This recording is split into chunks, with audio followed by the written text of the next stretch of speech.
Hi, I'm David Manti, and welcome to a new episode of the Today in Manufacturing podcast. With me this week are Ben Munson and Anna Wells. We each have more than 15 years of experience covering the manufacturing industry.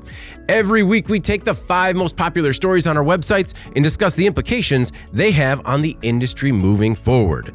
Before we get started, please make sure to like, share, and subscribe to the podcast. You could also help us out a lot by leaving the podcast a positive review on whatever platform you use. If you want to email the podcast, you can reach any of us at Ben, David, or Anna at IN.com with email the podcast in the subject line. We're also live every Thursday, so you can subscribe to us on YouTube at IN Magazine and get a notification to join us live in the chat. Munson, 2 weeks in a row. How you feeling? I know, I'm back. And I feel great. He feels great about it. I feel great being here. Yep. Yeah, no, thank you very much for jumping in last week. And Anna, thank you very much for running everything. I thought you guys just crushed it. Oh, thanks. We did our best, and that's, as good as we can do. But thanks for the kind words. Yeah, no, I listened to it almost live and just realized like it's a tidier conversation without me without the loud blowhard, just like, it's just like, here's my point. Yes, that is a good point. And not just, well, wait a minute. Jeff, what exactly do you mean? But guys. Yeah. Well, back this week. Now you can do it today. So. Yeah, no, looking forward to it. Anna, how you doing this week? Doing great. You are doing great? Mm-hmm. None of us are doing as well as Jeff. I think he timed it perfectly. He's taking a vacation, and at 1:29, he sent me a photo of the serene lake. He's out on the lake looking at the foliage and the colors. Everyone right now, that's how I knew I was getting older, is that my wife just started talking about the colors and the trees so much more often. And I'm like, my goodness, I don't care. It's just fall. That's what's happened every year for our entire lives. You don't care? No. I mean, it's like I take it in, I see it, and I'm just like, that's nice. But not enough to be like, hey, Munson, look at those trees. I wish you would. Well, next time I go for a walk, I'll let you know. Just be like, you got to go to the southeast corner, man. It's just humming back there. Yeah, the colors are popping. All right. Well, before we get started with our first story this week, we have a word from our sponsor. SIGA Technologies is back. This week's episode is brought to you by SIGA Technologies. While it has always been at the forefront, more manufacturers are giving even more attention to how maintenance programs can drive greater efficiency and productivity. Register now to watch Jeff's new interview with Stephen Timms, SIGA CEO, to hear how manufacturers are increasing tool time 2 hours per day per technician. And I think we're actually closing this one out soon. So register now because it's going in the vault soon. Our first most popular story this week. First most popular? Not the our first most. Our fifth most popular, least most popular story this week. UAW justifies wage demands by pointing to CEO pay raises. The United Auto Workers Union has a somewhat singular focus. If the CEOs at Detroit's Big Three made 40% more over the past 4 years, workers should get the same. UAW President Shawn Fain often uses that figure to compare it to the 6% pay raises auto workers have received since their last contract in 2019. Negotiations between the UAW and the Big Three opened with a demand for a 40% wage increase over 4 years, along with the return of pensions and cost of living increases, but the UAW has lowered that to 36% wage increases. The automakers say such a pay increase isn't possible to remain competitive, but Fain recently told CBS's Face the Nation, quote, "The reason we ask for 40% pay increases is because in the last 4 years alone, the CEO pay went up 40%. They're already millionaires. Our demands are just, we're asking for our fair share in this economy and the fruits of our labor." Part of the problem is the math. GM's Mary Barra said, quote, "I don't know where the 40% came from." So here it is. Barra's pay has increased 34% since 2019. Ford CEO Jim Farley is earning 21% more than his predecessor Jim Hackett. And Stellantis CEO Carlos Tavares is making 77% more than the former CEO at Fiat Chrysler, Mike Manley. According to the AP, however you slice the numbers, the gap between CEO pay and rank and file workers at the three companies, Anna, is gigantic. It is. That, I think, is very hard to deny. Yeah, and I think it's like the divide has never been larger. Yes, as well. It's a massive gap, and I'll get to that in a minute. But what I want to say first is what is clearly happening here is Shawn Fain and the UAW are trying to build a narrative, right? Mm-hmm.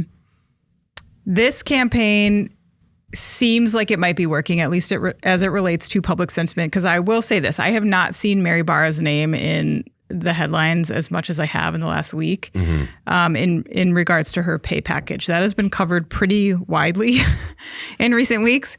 And I think you all know how I feel about execs being paid such insane multiples of what the workers make. Mm-hmm. But Mary Barra and Jim Farley, they're not the worst of this extreme. Like the AFL-CIO ranks executive pay every year. Mm-hmm. And on their 2022 list, Mary Barra was 87th and Jim Farley was 171st. It's not that I don't appreciate the disparities, but and I do think that their wage far outpaces what I believe their skill is and what they contribute to the organization and their expertise. Mm-hmm. That is not to scale, in my opinion. However, this is far from an automotive industry problem. This is an everywhere problem. This is like a societal wealth distribution problem. I think Fain is pointing this out because it's a cultural rallying cry. Mm-hmm. And in some ways, that's what he needs to get the support from the observing public, because as the strike continues, the pressure on him is going to get worse and worse and worse, right? Automakers also have some tricks up their sleeves. You've seen them kind of playing their hand a little bit with laying off people, what they call the knock-on effect of the strike. Mm-hmm. So they're blaming the UAW for other layoffs that are happening in the industry. Depending on how long the strike goes on, it's going to get harder and harder and harder to be in the UAW shoes if there's no movement, especially if there's more layoffs. Shawn Fain and the UAW, in my opinion, need a villain in this scenario. They need to be bold and kind of painting that picture before they become that villain. Correct. In the public eye. So I think that's where they're going after these executive comp plans, because they're trying to paint the CEOs themselves as the faces of this corporate greed that's driving the problem. Because there has to be a face, you know, and there has to be someone to blame. This is like a chess game, and it's going to be very easy to quickly lose your position if you're the UAW, unless you're trying to be ahead of that. So I think that's what they're doing here, is just trying to make those people the fall people in this very complex scenario. Do you think if the strike kind of goes on for an extended period of time, this kind of, I wouldn't call it, maybe it's a wrong word, an attack on the upper executives, the C-suite, do you think it'll hold up?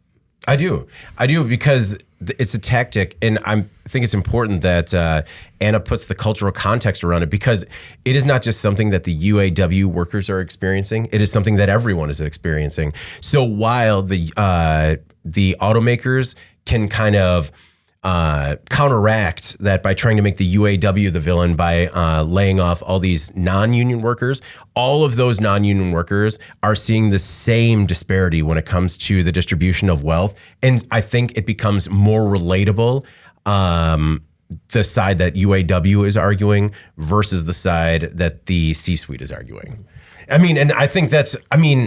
So we've had ongoing coverage of the situation on our site, because obviously it is the biggest story in manufacturing right now. I think collectively, the UAW strike at the big three would have been number one. But it's interesting that our coverage, this story was the most popular. And I think it's not just because Fain needs that villain. I think the relationship between the C-suite and the floor is already adversarial. And that's the easy villain. They've always been the villain, the C-suite. And now it's that not only does the villain have all the power, but they also have all the money. And of all the rallying cries, I think that one will hold people together the strongest. I don't know. It's just my opinion. And I think it's not that they just need a villain. I think that's it's the baked in villain, if you will. I don't know. When you look at what's going on with the UAW and auto workers, Ben, do you think a lot of the story comes back to they're asking for too much? I kind of poked fun at the fact that they were asking for 40% over the next 4 years and then lowered it to 36% over the next 4 years. Are these asks too big? And is a result of that we're just going to remain at the sticking point until there's a little bit more of a concession? Well, it seems like they're getting closer. And even I think Sean Fain said their demands were a little bit audacious, right? But it's probably a good idea to start a little higher than what you think. And he's got this figure, this 40%, for the executives. And so it's a logical starting point. Mm-hmm. Yeah. So Dan, who is watching us live, thank you very much for joining us, Dan. Dan says, UAW leadership must think we are all fools. We know that the reduced or eliminated CEO salaries would not add noticeably to the pay of the rank and file. At least some of the knock-on effect is real. And agreed, I think that's not the point, Anna, that if the CEOs made zero, that there would be this wealth distribution amongst the rank and file. I think it's the gap, right? Just bridging the gap a little bit. Mm-hmm. I don't know. Anna, do you have any expectation of this situation coming to a conclusion, let's say in the near future? I sure hope it does. That means no. I think of any of the UAW leaders that we've seen in recent years, Sean Fain is the most aggressive. Mm-hmm. And so if there's anyone that could carry this down to an absolute breaking point, I do believe that he has the fortitude to do that, whether that's good for the UAW workers or if that's just an attempt to prove a point that he's going to die on that hill. Yeah. I don't know. I mean, it could, again, like the longer it goes on, the more pressure there is on him. Mm-hmm. So at some point, there's going to be a lot of encouragement, probably from both sides, for the UAW to start making some concessions there. But we will see what happens. It could be a while. A couple more points on the disparity, right? It would take an average GM worker 362 years to make what Mary Barra is making every year. At Ford, 281 years. At Stellantis, about 298 years. And we understand that it's not reasonable to expect rank and file to make the same as the CEO. But when you see those sorts of ratios, it's easy to put that on a sign, put it on a stick, and walk in front of a business saying, hey, it's just not fair. Mm-hmm. I think this is why you have the power of the union. And as we've seen, the power of unions ebbs and flows. So they have power right now. And I mean, you kind of got to get while the getting's good, or at least relatable, I don't know. You don't think that, Anna?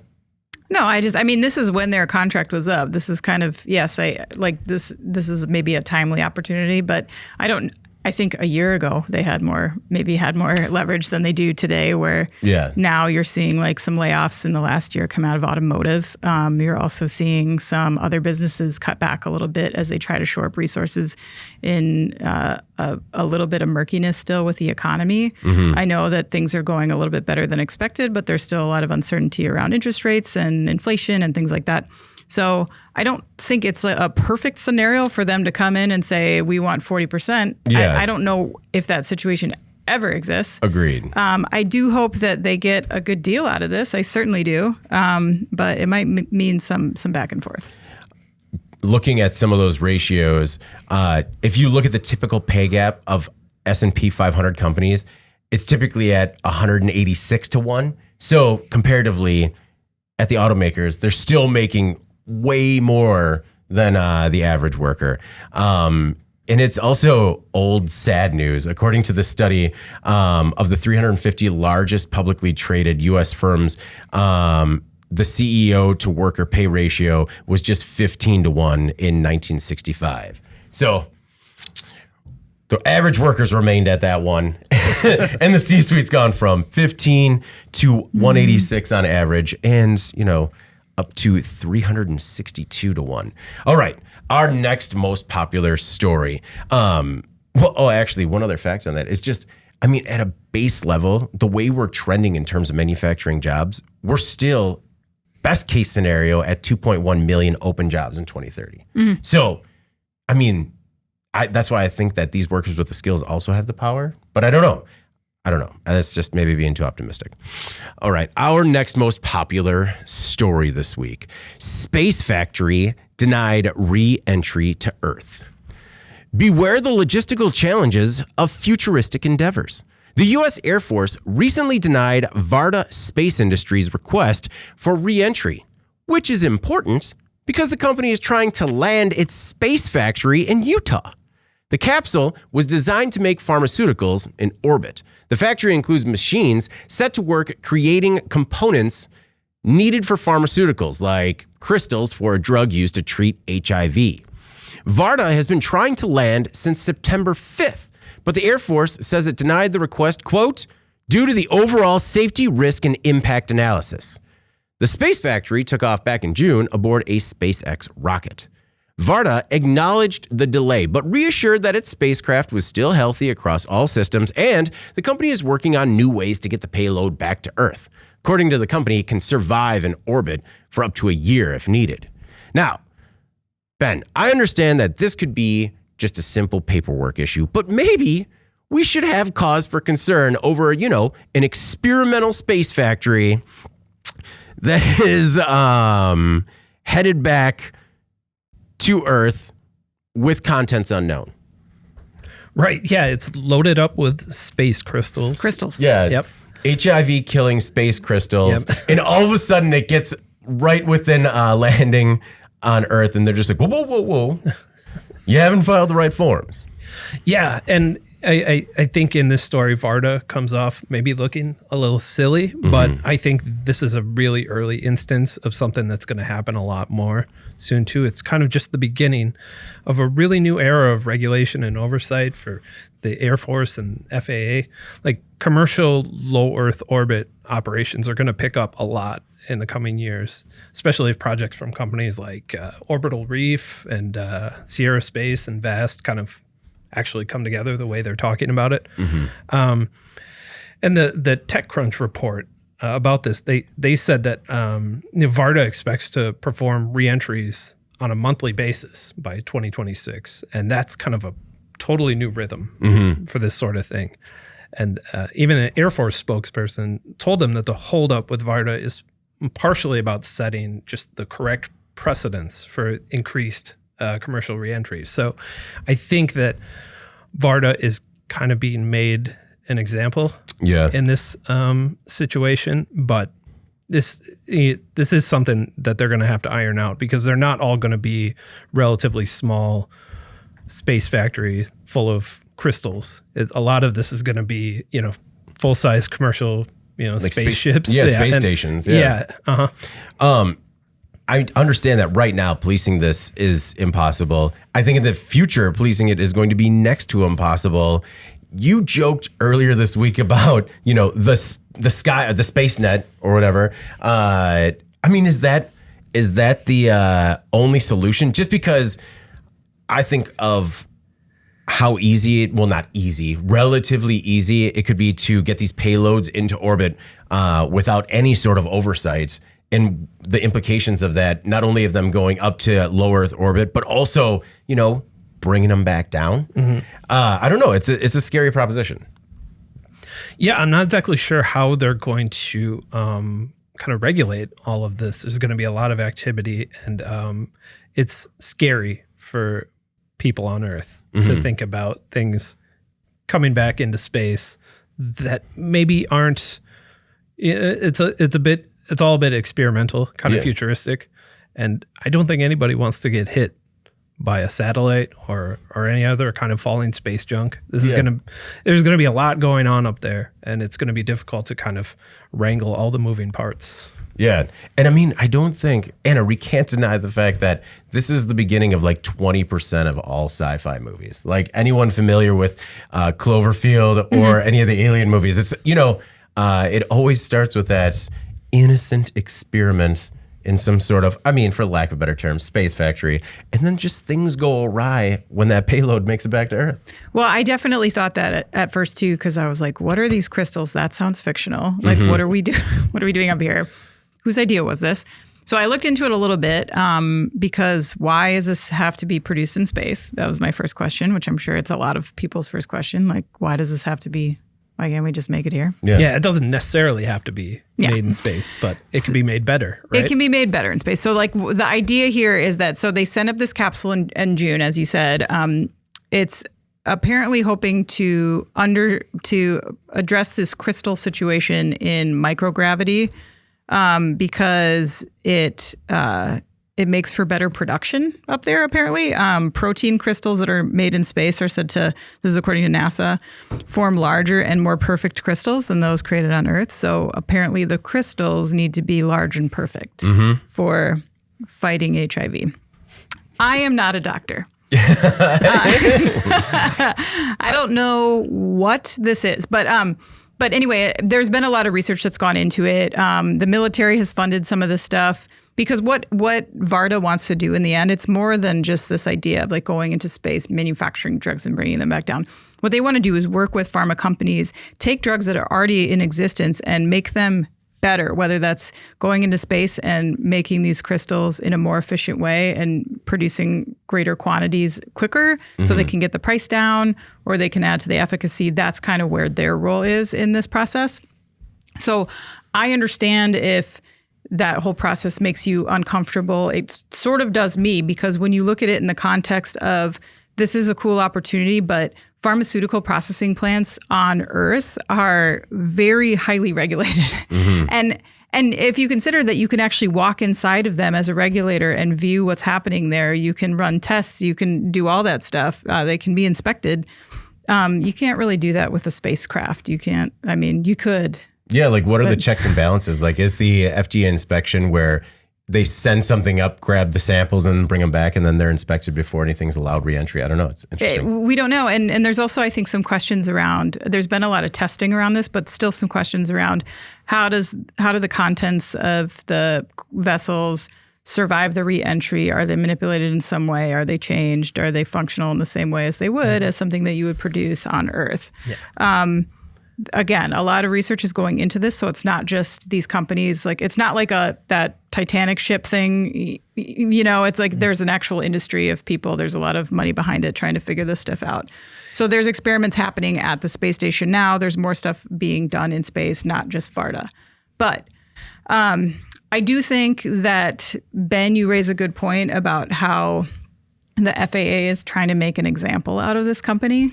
Because, initially in the report that we ran, it said that overall safety and risk analysis were paramount, to the decision in denying the re-entry. But ARS Technica quoted an FAA spokesperson of also saying that Varda Space Industries launched its vehicle into space without a re-entry license, and that the FAA denied the Varda re-entry license application because the company did not demonstrate compliance with the regulatory requirements.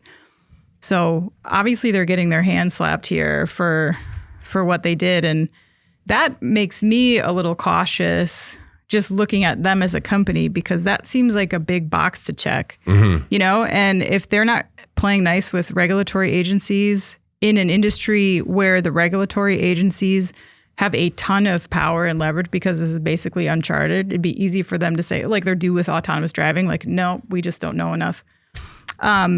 It seemed like very remiss, a pretty catastrophic oversight to think that you could, or hubris or whatever, go ahead and ask for forgiveness later. Yeah. Well, you'd think, and since this is such an early industry, actually making crystals in low Earth orbit, right, which is bound to explode at some point. Huge. But right now it's in its infancy, and you'd think they would want to work very closely with regulators and just kind of make sure everything is on the up and up. I totally agree. And then if you're thinking like this is the contents in a life-saving drug, and public trust is a huge part of like how that operates and whether this succeeds or not, like they really need to be serious about what they're doing. Like if they're cutting corners with paperwork, I don't know if I'm interested in whatever crystals they're producing. Yeah, where else are they cutting corners? Yeah. Well, and it's interesting too, because at this point, at least what Varda is doing, I think sounds largely automated up there. And there's no people involved in this. But if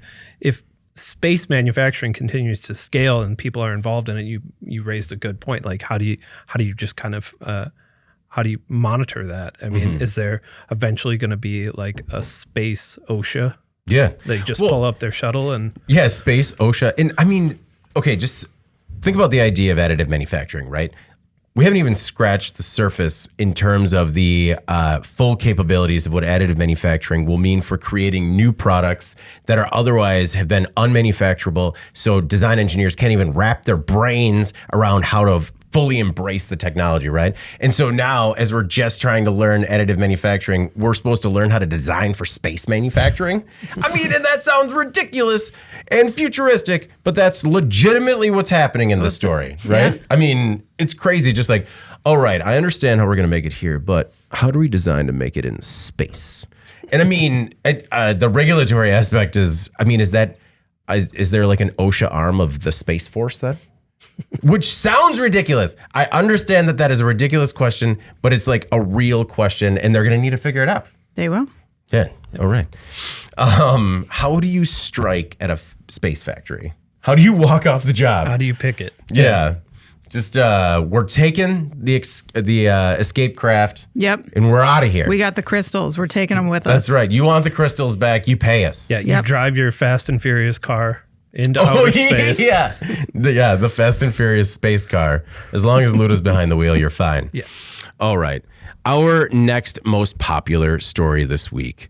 Officials find debris from F-35 fighter jet that crashed in South Carolina. On Monday, the military uncovered the crash site of a stealth fighter jet that went missing in South Carolina. The debris field was found in Williamsburg County, and even though authorities asked for help finding it, not that now they kind of insist that you stay away from it. Just like, hey, if anyone could help us find this, we could really use a hand. Now that you found it, stay away from it. Get out of here. Military personnel have been looking for the jet since the pilot parachuted safely into somebody's backyard in North Charleston at about 2 p.m. on Sunday. In a statement, the Marine Corps said the, quote, mishap is under investigation. It's the third event documented as a Class A mishap over the past 6 weeks.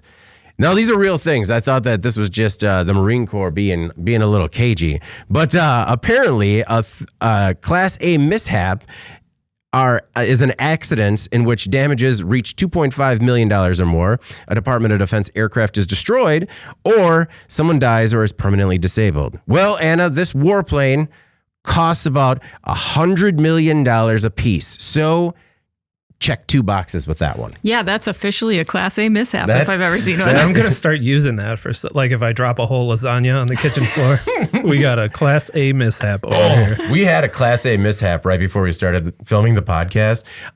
Somebody completely emptied the coffee pot, and we didn't have time before we went live, before the next pot to brew. That's a Class A mishap right there. Oh, wow, you got one. Mm-hmm, you got one on your hook. That's a real Class A mishap. So, Anna, what are we going to do about this crashed jet in debris field in South Carolina? Well, this is an interesting story. There's been so much interest in the story, both on our site and in the mainstream media as well. And I think it's pretty clear, to me anyway, that the military knows a lot more about what happened here than they're revealing at this time. So much of this speculation is really just useless theorizing. That's why it's hard for me to read this story, because it's like everyone's got a theory. But oh, yeah. The entire story is, these are the 4 details. Let's talk to anyone that might have any idea about what happens. I know. Throw it together. Yeah. There was one, they interviewed this family who was like having a birthday party for their child, and they saw the plane in the air. Yeah. Okay. Wow. Well, I mean, and what's funny to me is like, the pilot, as you said, discharged safely into someone's yard. He was hospitalized He was listed in stable condition at the time of the printing of this article, but then later it was reported that he had been discharged from the hospital and had actually sustained really no injuries or no major injuries. So what that tells me is that he is conscious, right? Yeah. So that alone is evidence that there is a lot more information that the military has that we don't, because they've been able to speak with the pilot. Yeah, he's been debriefed. Right. So I think, and there has been so many weird reports too. Like initially they were saying that the Kraft flew for many miles on autopilot. 60 miles. But then they kind of walked that back a little bit. Jeremy Huggins, who's a spokesperson for the Joint Base Charleston, later told NBC News that authorities did not know whether that was the case. Oh, and we're still investigating.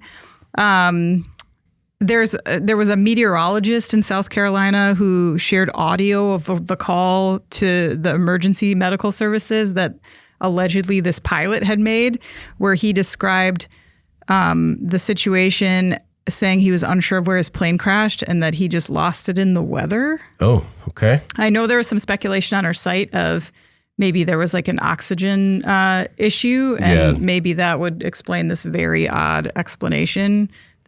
Or decision making. Yeah, or decision making. A situational report obtained by the AP from the Marine Corps officials said that the pilot experienced a malfunction and was forced to eject at an altitude of approximately 1,000 feet. As you mentioned, or as the article mentions, David, there was a stand down, they were calling it, where they did 2 days of training to try to discuss aviation safety matters with personnel, best practices, things like that, for all of their aviation units. And so hard to know with all those facts combined. I mean, it sounds like it could have been a mix of a mechanical issue and maybe the response as well, because of all this follow-up training that seems to be taking place.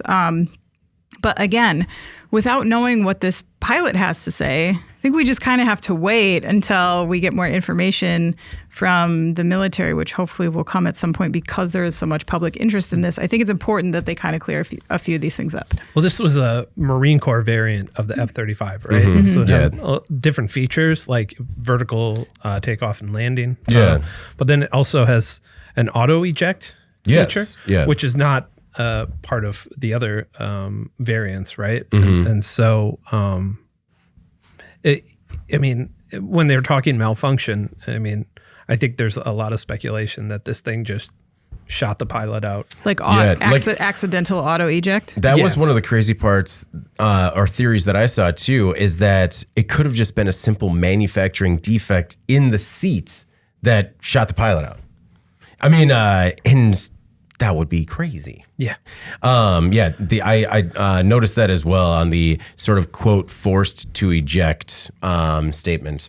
Another thing, Ben, that I found really crazy is that when we talk about making these new aircraft or even automobiles, or when we're using these advanced materials, is that when something goes bad, it's hard to find them because, they're by design, they're not supposed to be found. And so something goes bad with an F-35B variant, and all of a sudden it's like, something went bad somewhere on the East Coast. If anybody sees anything, just call the hotline on the television. You had mentioned that this F-35 variant is more of a VTOL. It's made so it can take off vertically on amphibious assault ships. It would be interesting to see, because of the people that they reached out to speculate, they seem like a few from those seat manufacturers were willing to talk. And I don't know, that was interesting to me, just because I feel like as a defense contractor or anyone related to, you're supposed to be rather tight-lipped. I would think. One of those people with information about the story that that spoke on anonymity. Like in the original account, the jet flew 60 miles, right, without the pilot. But they're walking that back a little bit now. Is there a map of where the pilot landed in relation to where the actual debris field was found? But to go 60 miles, it was only 1,000 feet off the ground. It was like, really close. This person had to have ejected and just thought, wow, this plane is just really like leaving without me. It just does not care how I'm doing back here. Yeah. It's it's like a person that feels like something's going bad at the car. He's like, I gotta bail. bail. And then the car just keeps going straight. Like, I don't think I needed to bail. Yeah, it's like when you wipe out on your water skis and the boat just keeps going. Like, they're not even looking. They don't even know I'm gone yet. Yeah, they don't even know where. Yeah. I think something that is notable is just the amount of money that's potentially at risk if this is a manufacturing defect of any sorts. So Lockheed Martin's F-35 Lightning Joint Strike Fighter is the most advanced fighter jet in the U.S. arsenal. More than 972 of these warplanes were already built, and the company plans to make 3,500 more. The Defense Department is counting on it to serve for decades as its primary fighter, both for the U.S. and allies. At $100 million each, Anna, that is a $350 billion risk. Maybe it's not a risk at all, David. We don't know. Okay, we don't know. We don't know. I mean, that's true. That's true. It's, I feel like if they had a little bit of fun with this press release from the Marine, where it was just pretty much all redacted. This is kind of, I mean, at least when a situation like this happens that's so public, the pilot landed in somebody's backyard and, there was a very public crash. They got to say something, right? Can't just be like training exercise. And ejected at 1,000 feet, that sounds kind of intense. Mm-hmm. Yeah. Not a lot of time to slow down. Mm-hmm. Yeah, so maybe he was a little disoriented. Lack of oxygen or not. Yeah. All right. Well, our next most popular story. Explosion at world's largest rail yard prompts evacuations. Last Thursday, at around noon, an explosion shook the world's largest rail yard in western Nebraska. The blast happened inside a shipping container on a rail car at Union Pacific's Bailey Yard in North Platte. It's not clear what caused the explosion, but at least nobody was injured. Still, everyone within a 1-mile radius of the explosion was evacuated because of, quote, heavy toxic smoke. One of the containers involved was carrying perchloric acid, which is used to make explosives, as well as a variety of food and drug products. Anna, a couple of things with the story. A, it's hard to believe that something with a heavy toxic plume doesn't have longstanding problems to the community, and that something used to make explosives is also in our food. Yeah, is it just used in Pop Rocks only? Like, what is it used in? Yeah, very low dose explosive, face explosives. Yeah, I would like to know what that's in. Probably everything. Corn Pops. Yeah. All right. It's in bottled water. David's going to look it up. Perchloric acid foods. Yeah. It sounds like pretty nasty stuff. Yeah, it does. The other thing that I was surprised to take away from this is the fact that the world's largest shipyard is in America. Mm-hmm. I was actually surprised. I just assumed it would be in the East or India or something. You know what I mean? Like, I just surprised to know that. Yeah, so it was interesting. We got one. We got a logistics world's largest. Yeah, we got this one. Mm-hmm. Give us the blue ribbon. Did you find anything? I found nothing. Okay. Yes, I am on the case. We will get back to you. We will get back to you on that. So it's interesting. One of the first things that came to mind when I saw this is for so long, manufacturing industry projects have gotten a mixed reaction from their communities. There's been like a lot of not in my backyard sentiment towards manufacturing. And I'm wondering if rail is becoming the new not in my backyard hot button because rail is getting like the worst reputation from all of these like very traumatic and catastrophic events that have happened in the last year, not to mention what happened in East Palestine, Ohio. Yeah. With that derailment that basically trashed a neighborhood. And now the impact to that community, the rail company is coming back and saying that they're going to pay residents out for the lost value on their homes. Yeah. People have left that community because of that derailment. It was that extreme of the result. So if this is going to continue to happen, there's going to be big liabilities. That was why it was a little bit hard for me to believe the fire chief who said that he didn't expect any lingering issues or contamination concerns related to the explosion and fire because the acid inside the shipping container largely burned off and any residue was contained at the scene. The fire didn't spread, they said, beyond the container. But what about the smoke? right? But yeah, and then it says the air monitoring didn't show toxic levels of chemicals. If you disagree with that blanket assessment, it's very hard to prove, right? So like, I mean, you can't see the chemicals, you know. You just, it's really hard to be the person to come back at that when they make those kind of statements. I'm not accusing anyone of lying. It's if I were there and it were my community and that stuff was the toxic black heavy smoke was being, discharged into the area, burning for hours, I would have some concerns, I think, about that.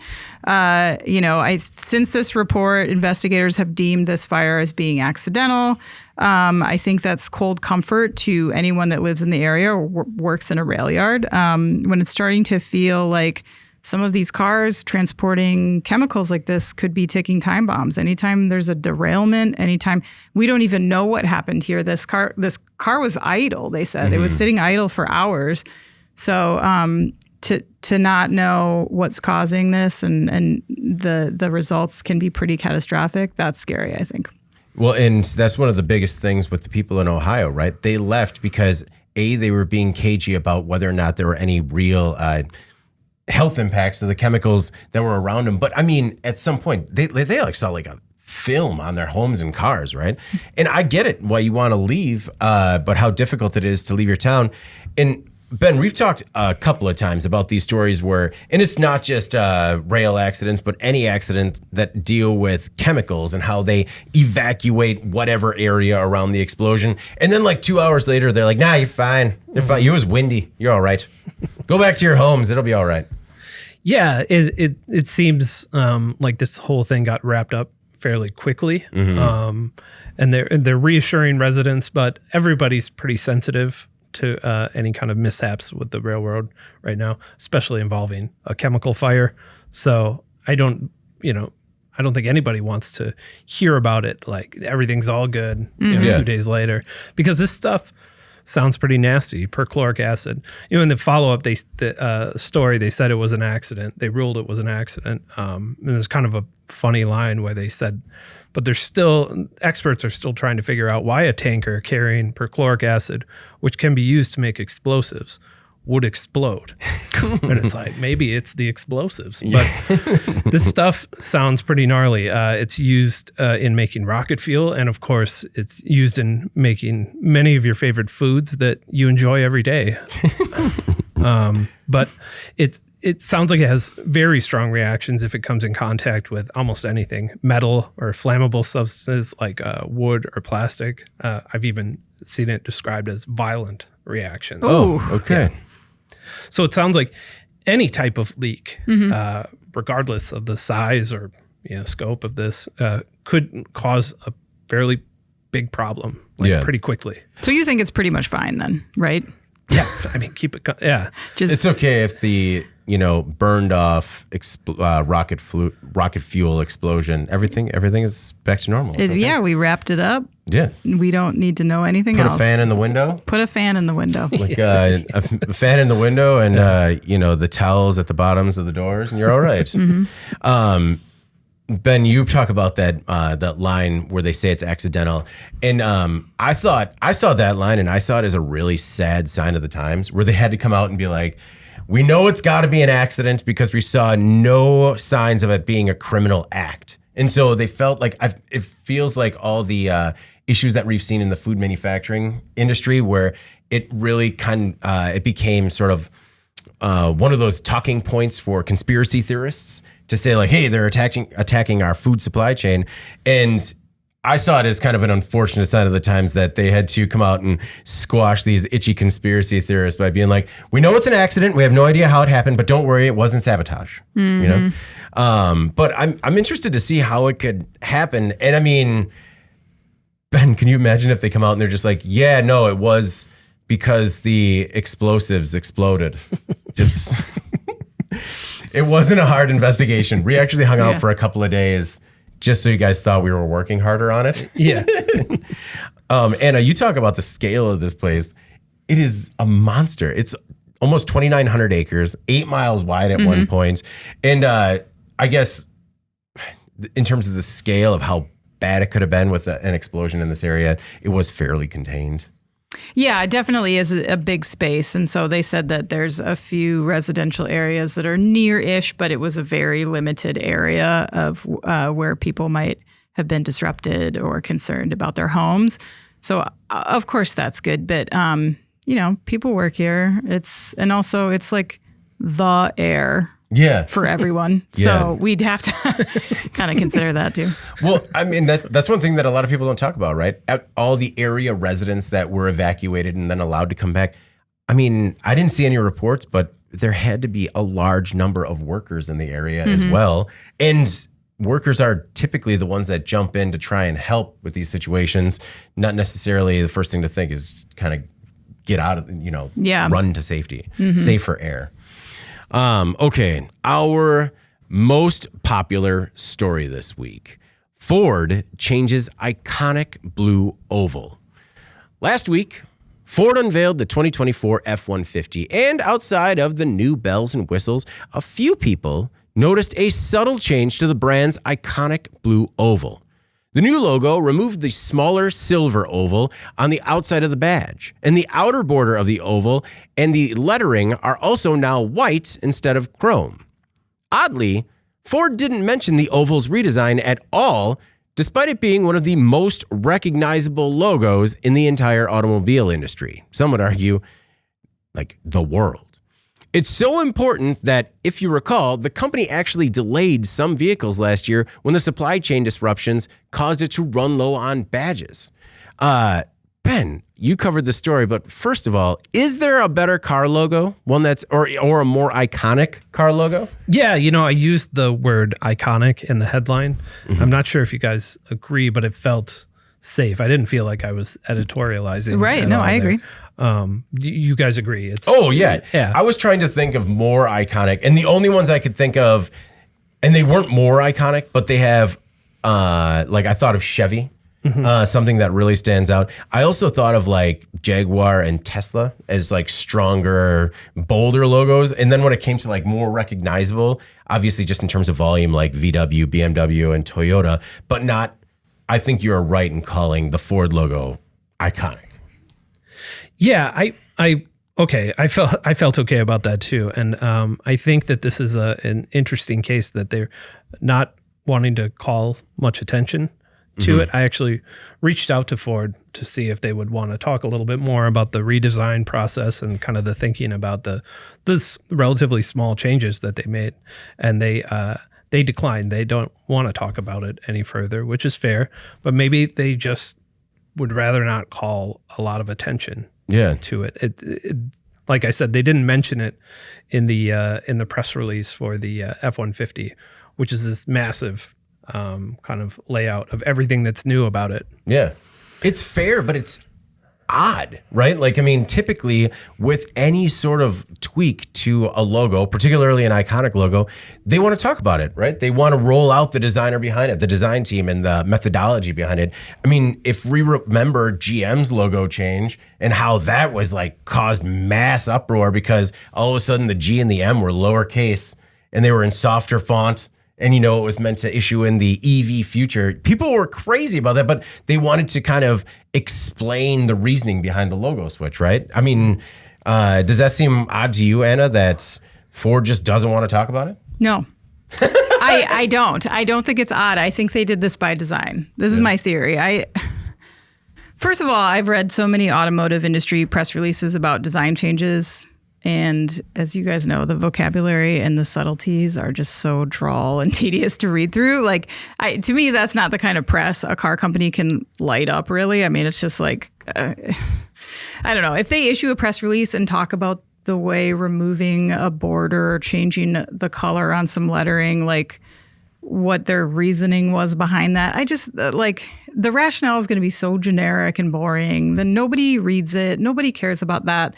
Like, if you do it on the sly, though, and you wait for some eagle-eye auto journalist to find it, which those guys are like the biggest geeks ever, and I mean that in the nicest way, but they will find it, then you get a story out of it that's sort of like more of like a viral version of an Easter egg. Yeah, exactly. And not to mention, you mentioned GM, like anytime a legacy brand monkeys with their logo, Like, you're going to have all these loyal followers that make a big deal about it.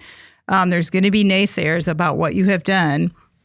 Look at last week's appraisal of the Johnson & Johnson logo changed by our panel. Yeah. And they had a very reasonable rationale for changing it. People don't read cursive anymore. They're not learning it. I get that, but you're still going to have all kinds of people out there who want it to stay the same forever. Mm-hmm. And with Ford, if they're just making these subtle changes, I feel like it's better for them not to trumpet that, just do it iteratively enough that you don't get the blowback from it. And I think evidence of that working is just the fact that this article got a ton of views and hardly any comments because there wasn't enough there to really spark any interest. And I think that was by design, that they kind of just like slipped it out there, and they're going to, maybe they tweak it as they go, but not enough to make anybody mad. They did have a shortage of the ovals last year, like we mentioned. And do you think maybe this, with these kind of slight design tweaks, that maybe the badge is slightly easier to manufacture? It's certainly possible. But again, that's the kind of rationale that just is not going to really resonate with an audience of people who are like Ford loyal. That's just, they just want it to be the way it is or whatever. And and then you see that headline and your imagination kind of runs wild. Like, what did they do to it? It's like, it's a triangle now, and we're using Comic Sans font. We think it looks really good. Talking a little bit about its historical context. So the 1928 Model A was the first Ford vehicle to carry the script in oval on the radiator. The only statement that I saw from anyone on the design team was from Anthony Lowe, Ford's chief design officer. He told the Detroit Free Press, quote, "The updated blue oval debuting on the new F-150 is firmly tied to our iconic heritage, but more legible and focused, making the Ford script easier to read from a distance." And see, he led with iconic heritage. Yeah. So, I mean, you're right with iconic. And the legibility, I don't know. That seems like an excuse to me because, like, how many people are out there like, well, there's a blue oval on the front of that truck, but I can't quite make out the word. That was the same. That was the same rationale that Johnson & Johnson gave. It's legibility. I understand that, but like, if you see a blue oval, they could probably lose the fact that it says Ford, and they're still gonna know it's a blue oval. I guess what else has that? Like Subaru has like the blue oval with stars. Mm-hmm. So I guess you don't want any confusion there, but I don't know. It's also kind of like a sad sign of the times where, like, if the letters connect, people can't read it. Just like, oh no, I don't understand this. Is this one letter? Is this all one letter? I don't see any spaces, none. Yeah. Like I don't read scribbles. Yeah, I can't. I just can't do that. But it's the latest. So in this latest change is for vehicles only. It's not the corporate logo. So it is a bit more subtle. But I do like the idea of it being intentional, almost like intentional viral marketing. Mm-hmm. That's kind of a cool idea. Any other notes on Ford's gross departure from its iconic logo to make it more legible? I hate it. I think it looks good. Yeah, no, I mean, I felt the same too. And I was definitely that reader. Like, when you filed this story, Ben, I was like, oh man, what did they do? Like, I was picturing like some version of the H&R green, like, square, like, logo. I'm like, oh. And they're going in a totally different direction. Yeah, like, we're going to spell it fraud now. Well, and the other thing is, when I see stories like this, I also think that there's someone internally that wants to be like, listen, we had an upper manager who wanted to make something his thing, and this was the only change he could really make and get through, you know? And that seems more realistic to me than they wanted to make it more legible. Just somebody was like, no. We got to change something with the oval. We got to make this more legible. It just, I don't know. It just seemed like something that came from the top down because they needed to put their stamp on the logo or the Ford legacy. Are we witnessing the end of like cursive logos?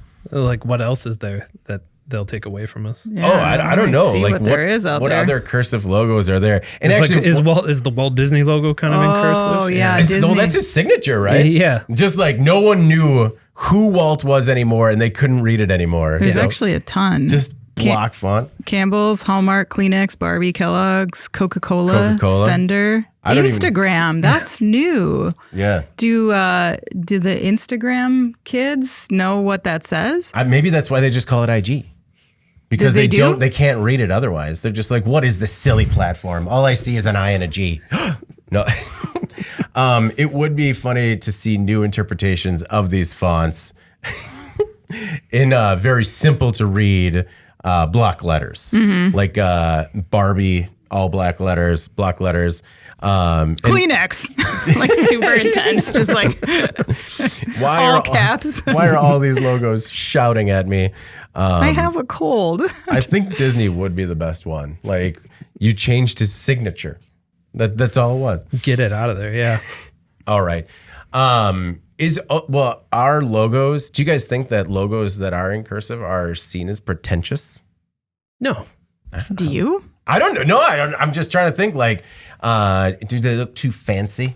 No. Okay, I don't know. Maybe we're past though. Get out of here with that. Okay. You are. It's just, overthinking it. I don't need your hoity-toity Coca-Cola. I need a Pepsi. All right, well, let's move on to In Case You Missed It. And before we do, we have another word from our sponsor this week, Siga Technologies.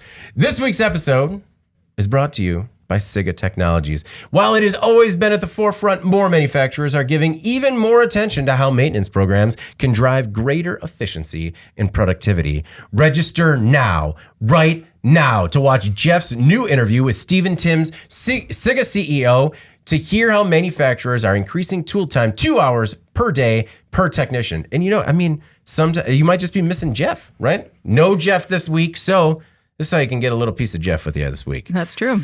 All right. I apologize for saying a little piece of Jeff. In case you missed it this week, if you guys can believe it, I chose another story about a humanoid robot. Oh, no. Another humanoid rabbit. But this time, not this again. They're building a whole factory. Just because, I'll get into it. So Agility is going to open the world's first humanoid robot factory. First, it was Apptronic's Apollo, but now it's Agility's Digit. Agility Robotics this week announced plans to open RoboFab, a robot manufacturing facility in Salem, Oregon. The company plans to make more than 10,000 bipedal Digit robots per year. Digit is designed for logistics, performing bulk material handling in warehouses and distribution centers. The factory will have a 70,000 square foot footprint, and the company plans to walk at least a few hundred digits off the line in the first year. Once the factory is up and running at full capacity, the company is going to need 500 new workers. And what's more, Agility doesn't just plan to make these things, but they're going to employ them in their own facility, using them for moving, loading, and unloading totes in the new factory. This just seems like a continuation of the humanoid robot story. And every time that we've talked about it, right, when we talked about Apptronic's Apollo, it was still developmental stages, right? It was still experimental, beta testing. This, we are talking about real brick and mortar facility, really making these robots, trying to turn out 10,000 a year, and it just seems like it's becoming closer to a reality. One thing I will note is that Digit is more aimed, or is solely aimed at distribution centers, logistics, whereas Apollo is aimed more at manufacturing applications as well. But we joke about how there's no need for the humanoid robot, and it's just inching closer, seemingly on a week-to-week basis, Anna. I know. Why? Just make it a robot with no face. Why does it have to have feet? This one has less of a face, but it's got like a weird club hand that waves at you. Why? Like, that's the thing. Like, you are like actively making it harder to recruit human workers when you have these in your facility. Like, first of all, it's creepy that they're walking off the production line. Can we agree on that? Yeah. It's like, why roll them off? They can walk. I don't. So they're just coming out programmed. They just kind of come out. Yeah, they just trot out right to work. Just walk over to their desk. Yeah. Sit down, grab a cup of coffee, ready to go. Log on, ready to go. I just, to me, like, I don't know. Again, I've said it before, but they're so unsettling. I feel like that there has to be, I mean, humans aren't really built for, there's so many ergonomic problems with how our bodies are laid out and what kind of work we do in a warehouse. So I can't imagine that a human type, shape, and process is like the best one to apply to every circumstance in a warehouse. I feel like, why do you have to make the robot shaped like a human? Why does it need to have arms and a head and a torso? And I mean, I would think that you could make a robot that's a different form factor and maybe it's better at lifting. I don't know. I don't know what the point is of making a humanoid because people don't like them. You know, the people are creeped out by them. And then I also think maybe they're not the best design. There will be a digit run orientation during employee onboarding where you meet digit, get to know them. Yeah, get a weird little like nub hug. Yeah, like maybe like a mentoring type program where you get paired with a robot and then you guys kind of, you're like work buddies and look out for each other. Yeah, maybe that's why it's people shaped so it can like ride in your car. Yeah, it can ride shotgun and then you can go in the carpool lane. Yep. Yeah. And it's, I believe that they're humanoid design because they're they need to be in the immediate future, fit into applications where there is typically a human body, right? So like basically if we're going to have this huge demand for workers, 2.1 million by 2030, like it's easier to put a humanoid robot in an application where you're supposed to have a human than it is to completely redo your entire manufacturing system, where it's completely automated or I don't know. I just think it's in terms of replacing a worker, maybe it's more plug and play. Maybe, but also couldn't you just make it like a narrow in size and you know what I mean? Like the same basic size, but like no creepy face, head movements and waving. And the nub wave. Take that out of there. It does have, I don't know the proper term, but like the legs don't move like a human. And that is unsettling because you do see this sort of like humanoid top and then legs that kind of work more like an animal. One part of this that I thought was interesting was that, so they have brought a bunch of partners on board.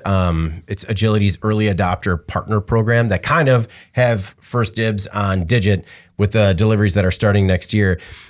And it's cool because the partners not only help steer the development and the capabilities for real world use cases, but they kind of get special attention. So you're going to get on-site visits from Agility Robotics. You have dedicated engineering resources.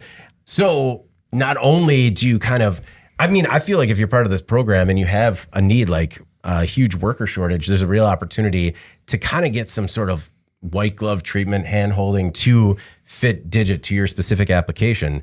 One thing that I noted was that Agility Robotics co-founder and CEO Damian Shelton says Digit was built to solve the problems of today's workforce, like injuries, burnout, high turnover, and unfillable labor gaps. According to Shelton, his, quote, ultimate vision is to enable humans to be more human. And again, I don't know. I just think that's a little too altruistic. That by having humans interacting more with robotic counterparts are going to make them more human. Does he mean like less prone to injuries so they can live their lives? I don't know. Maybe it just, more free time, more family time. I don't think. Yeah, no one's getting their hours cut. No. No. But you can see if there are going to be more than 2 million unfilled jobs by 2030, the tremendous opportunity for manufacturers if they can even fill a fraction of those. I mean, at 10,000 a year, not even going to come close to filling any, even a fraction of those jobs. But there's clearly going to be demand for some type of solution. No, I agree. I am not anti-automation in any way. I think that the skills gap is driving adoption of more automation. That's been documented. It's according to McKinsey, like close to reaching a tipping point in manufacturing. And that has accelerated since the pandemic. Yeah. So I do think that we are going to see more automation type solutions, and there is definitely a need for it. However, I just personally don't love the humanoids. Yeah, understandable. But it was, every time there's a story, like, and we continue to doubt it, it seems like in 2 weeks, it's just like another 2 weeks, it's like, oh man, they're like legitimately building a whole factory dedicated to making them. Still doing it. Yeah, it's one thing when it's, 12 guys at a startup tinkering, they've got that NASA pedigree and they're trying to figure out how to make it work. But this is legitimate scaling to 10,000 within 2 years. All right, Anna, what's your In Case You Missed It this week? I picked a very different story. Okay. What and do you got? It's about a recall that Kraft Heinz issued about American cheese slices over a choking hazard. Kraft Heinz said this week that it was recalling more than 83,000 cases of individually wrapped Kraft singles, American processed cheese slices. Perhaps you've heard of it. Because part of the wrapper could stick to the slice and become a choking hazard. The company, which is based in Chicago and Pittsburgh, said one of its wrapping machines developed a temporary issue that makes it possible for a thin strip of film to remain on the slice even after it's been removed from the wrapper. The machine has since been fixed. I chose this story because Kraft Heinz said it initiated the voluntary recall after it received several consumer complaints, and in 6 cases, people said the issue caused gagging or choking, and that was in a lot of the headlines. Yeah. Kraft singles could cause gagging, and I was like, well, of course. Of course eating Kraft singles will cause gagging. Cheese product snob here. Yeah, well, okay, so fun fact about processed cheese, it is good per the dates for about 5 or 6 months, but they say that that's really just a guideline. You can eat it as long as it looks fine and not getting like dried out or gross. Because it's got a special ingredient in it that inhibits mold growth. And that was why it was designed that way in order to be a, shelf stable, I guess. Yeah. So like cheese end product. Of days, you get the canned ravioli and you can still hit a Kraft single with, relative safety. You just crack your can of Hormel chili, you toss that on the top. Yeah. Serve it on a single. Yeah, exactly. And even once you peel off the plastic, you're supposed to be able to still eat that slice of cheese for a week, which I thought was like the most. Even after it's unwrapped? Yeah, that was the most alarming. Like left out? They say put it in your fridge, but yeah, once the wrapper's off, it's just. Who refrigerates an exposed single? Who does? I don't know. I don't know. Also, if they have such longevity, do we reach a moment in the future where the Kraft single is currency? This will cost you 4 singles. It's if like you want to trade for my chickens. The cheese standard. To be fair though, you could refrigerate it. You could probably just stick it to the side of your refrigerator. You don't have to like set it down. Oh, true. It's Slap they're pretty pretty grippy. Yeah, like logistically, it's not going to take up any shelf space. Right. That's true. Yeah. So the reason I picked this story in all seriousness was just because QC in like a consumer packaged goods application like this, I think is tough because really it's a lot of random sampling. Yeah. The speed at which the products are being produced. Exactly. Yeah. So, things can get missed even at a big manufacturer like Kraft, who, does this every day and they have really regimented procedures and strong SOPs. Things can get missed or a machine glitch can happen, and that, we just ran a story about potentially underprocessed cans of Spam that were out in the market. That one was scary. That was scary. No one wants bad Spam out there. No. Like with botulism? No, that wasn't the botulism one, was it? They said that, no, it wasn't, but they said that it was possible that it was not fully sterilized in the can. Yeah. They hadn't received any complaints of like nobody, I don't think, got sick. They don't think it's still out in the market, but they were just like, just a quick heads up, this happened. Yeah. But my point is so even big companies run into quality problems like that. And you should always, from a consumer standpoint, you should always report the stuff that happens to you if weird stuff happens with food, because maybe it's something that you can easily brush off because you're healthy or nothing happens, but like it could be a big problem for somebody else. And at a high volume, it's the only way sometimes they know that this stuff has happened is because it reaches market and somebody tells them. So again, just a good reminder that even the big guys, sometimes they get it wrong. And, it's not the best scenario that we have to be the ones to point it out as consumers, but that is the reality, right? Well, and this is a product that kind of is one of the first products, at least in my kids' lives, where they were actually able to open it and consume it themselves. So a lot of times, and I've seen it with other kids in the family or neighbors where like a Kraft single is just a snack, you know, and because kids can open it, and you would be none the wiser. Yeah. It was, Ben, I was kind of shocked at this story and how it was a single machine and they caught it, but it was still 83,000 cases of singles that were affected, just showing the speed of what's going on in terms of this manufacturing process. Yeah, that thing is cranking out the singles and Sheets of them. yeah, and having plastic residue on it. Yeah. Maybe there's some plastic in it. I don't know, but you don't want that on there because, at least in my house, Kraft singles are top tier for grilled cheese. Okay. We like when my daughter was born, we used to try and make grilled cheese with like cheddar, cheddar slices that we bought, and then we're finally like, forget it, let's just switch to these. And not kidding, she was like, this is really good. This is probably the best grilled cheese you've ever made. And I'm like, yeah, I don't know why we were even trying anything different. We should have just stuck with the Kraft singles. But I think I made a grilled cheese last night and I was like, I need to double check because this might have plastic on there. And you could just imagine how much worse it might get if you heat it up. Oh, well, that was what I was thinking about is if you made it and it, say you made a grilled cheese with this, with that plastic still on it, you would melt it, and if you consumed it fast enough, you'd probably never be any the wiser. Just be like, it's kind of a funky grilled cheese. You'd probably blame it on bad bread before you would like a rogue single. Yeah, it can't be the cheese. And I was glad that you brought this particular story up and not the spam one. Yeah, sorry for just like sneaking that in there, but No, it was, there's a special place in my heart for spam. It's very, it's very specific for breakfast from two individuals in my life.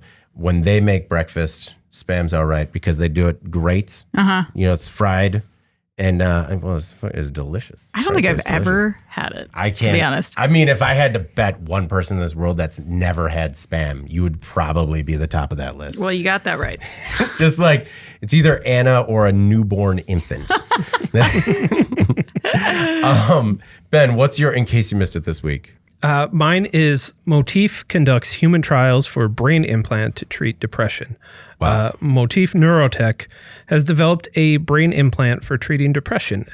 It's about the size of a pea, probably kind of a large pea, and it can apparently safely stimulate the brain without actually coming into contact with the brain. Oh, so wait, so how is it a brain implant that it doesn't even touch the brain though? Well, it's still, stimulating the brain. So I guess it's, they're interacting, but just not that directly. It's basically a miniature brain pacemaker designed to restore healthy circuit activity. Wow. And treat, probably a variety of mental health issues. But the company said it can be inserted during a 20-minute outpatient procedure. And that really caught my attention. Like if that's the case, I just want my surgeon or doctor to just lie to me. Just make me believe that it's going to take longer because I don't want brain surgery that only takes 20 minutes. Like I don't want to be able to do it on my lunch break.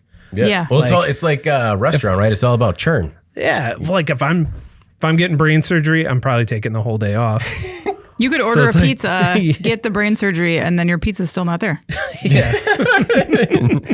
I would say if you took off for brain surgery, if there was ever an expectation where it's like, well, I mean, he'll be here for the afternoon. Yeah. Yeah. You don't need the whole day for that. Did it say where the implant goes? Where do they put it in your brain? Like, is it...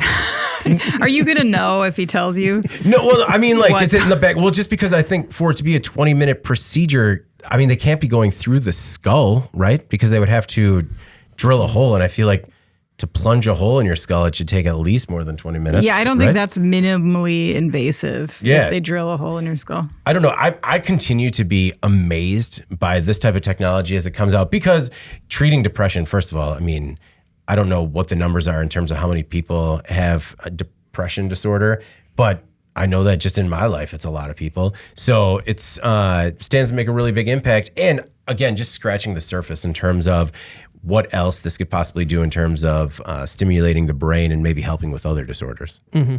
Anna, your thoughts on brain surgery in 20 minutes or less and, how brain implants could help millions of people? I mean, it is like, it's hard to imagine 20 minutes, but at the same time, when you think about right now, the current treatment for major depression is typically pharmaceuticals, and you can get a prescription pretty quick without them really knowing if that is the one that's going to work or not. And, as you said, depression is so common. It's such a terrible condition to live with for a lot of people. And you think about how much trial and error there is with pharmaceuticals, dosage wise, specific formula wise, that whether it works or not for people, sometimes it makes things worse. Yeah. Before they figure out that they need to be switched onto something else. And it's just like, it's so much maintenance over time to try to be treating that effectively and correctly. So interested to see where this goes. I mean, if this is a workable solution for people and they can avoid that, that's pretty amazing. I mean, especially for how non-invasive they say that it is. Oh, so is it more like a cochlear implant where it kind of sits on top of the skull? Just trying to look at some of the stuff. So it looks like it kind of... Yeah, kind of hovers. Yeah, hovers on top of the brain. But is that under the skull? Or is it kind of like... Just stick it to the top of your head and they're like, you should be fine now. You just got to punch a little hole through the skull. Yeah, just a little implant tack for your brain. I don't know. It says it's millimeter sized. Yeah. So yeah, they said it doesn't have a battery. It's wireless. I'm not exactly sure how it draws power or how it connects to anything. But it certainly is small. I mean, they nailed that part of it. Yeah. Well, it's an incredible development. And one thing that's kind of exciting is in our life, the previous generation was able to see the Industrial Revolution and how that changed everything in our nation. And I feel like our generation is seeing the technological revolution, and the things that are coming out every day continue to amaze me. Mm-hmm. And the fact that you could think about treating depression with a simple electrical implant and that is installed in 20 minutes is incredible. It's simply incredible. All right, well, let's do our final thoughts before we get out of here this week. Anna, what's your final thought? I just wanted to say that I got a lot of great input from the audience on the Toy Story. I had asked people to weigh in on what their favorite toys were from the list. Yeah. And David, I want to, before we move on from this, I want you to weigh in on this as well, because you didn't get to last week. Yeah. I got a note from Marina, who said that Connect 4 and Slime were her top ones from the list, and she agreed that baseball cards are not a toy. Mm-hmm. We need to write them a letter, I think. I think they throw a couple of rogues in there just to get people talking. Maybe. You know what? I mean, to your point last week, Ben, how they sand is in there. Mm-hmm. Where it's just let's throw something in there where people are just I don't understand how a cardboard box is in the Toy Hall of Fame. Yeah, a stick was on there, right? Stick. Yeah. Stick. I think. Just stick. Both Pete and Brian said Nerf and the Teenage Mutant Ninja Turtles. There was another vote for Connect 4. So, yeah, a lot of people kind of on the same page. Didn't get any votes for Ken, unless that's coming from you, David. No. The closest vote I would give to Ken is that I had an MC Hammer doll growing up that was kind of Ken adjacent, and I would definitely vote for that MC Hammer doll because it came with the Prey Ka-single. And that just really empowered me as a kid, that I had both music and this cool doll with just really awesome purple fly suit. Mm-hmm. But no, Ken's not going to get a vote for me. No. When I was watching it, when I was watching the episode, I immediately went to the Strong National Museum of Play so that way I could vote, because I think voting ended a day or two ago. Yeah, it was this week. Yes, I had to vote for Teenage Mutant Ninja Turtles. Yeah. Because those, I mean, there are a lot of jokes out there, right? Because they made a Ninja Turtle action figure for every possible thing in the world. There was just a series that had Hawaiian shirts. There was the series that were in different sporting gear. There were every villain. There were so many villains that at some point their creative team must have been find anything you can, put eyes on it, make it look nefarious, make a toy. Put it in a box. Yeah, They'll buy it. And you know what? We did buy it. Mm-hmm. We bought it allowances always went to getting a new turtle. Every holiday, stocking stuffed with a new turtle, so we had so many of them. And when I saw the photo come out, I was just like, nothing stands a chance. Like it is hands down Ninja Turtles. And I could see it slipping through where they don't, maybe they're not like a first ballot induction, but they deserve to be in the hall. Yeah, I do love them. And it was funny because over the weekend, we were over at my parents' house and my dad got this box of toys out of the garage, and my parents still have this entire bin, like neatly organized bin of Teenage Mutant Ninja Turtles toys. Oh, yes. Of ours from when we were kids. And my son, loved them. We just spent like an hour in that bin, and I was like telling him about Krang and stuff. It's just like the weirdest thing. It is that has been one sticking point where we, my wife and I, typically see eye to eye on everything in terms of educational value or no value. And the Turtles is sort of the crossroads where I'm like, this is great. It shows teamwork and family values in terms of like working together with your brothers, and all these good things. And she's just like, it's violent. No, turn it off. I'm like, just wait for mom to take a nap. And That's then we'll watch ninja skills. Yeah. That's not violence. But I love, playing Turtles with the kids and then trying to figure out how to say Michelangelo. Yeah, how could it be violent? Leonardo has 2 swords and nobody ever gets cut. No one's That's ever true. cut. Yeah. At worst, what? Like someone gets hit with a nunchuck, or maybe takes the staff, but only like kind of a jab with the staff. Yeah, or what's the sai that's not even sharp, right? Yeah. Well, no, yeah, it's a sai, but the sai is only used to catch other weapons. Yeah. Never stab, never slice, But the other one is, obviously Nerf or nothing, because Nerf revolutionized being able to play. Imagine like the generation of kids that grew up without a Nerf football. Just because, I see my kids learning how to catch, and they're catching more with their face than they are their hands. Yeah. And I could just see my grandpa throwing the football at my dad, and eventually my dad takes the third one to the nose, and he's like, you know what? Maybe not football for me, all right? I think when I bought my first house and we were looking through it, I was like, which door will work for the Nerf hoop? Yeah. Because it's like, it can't be too close to the ceiling. Yeah.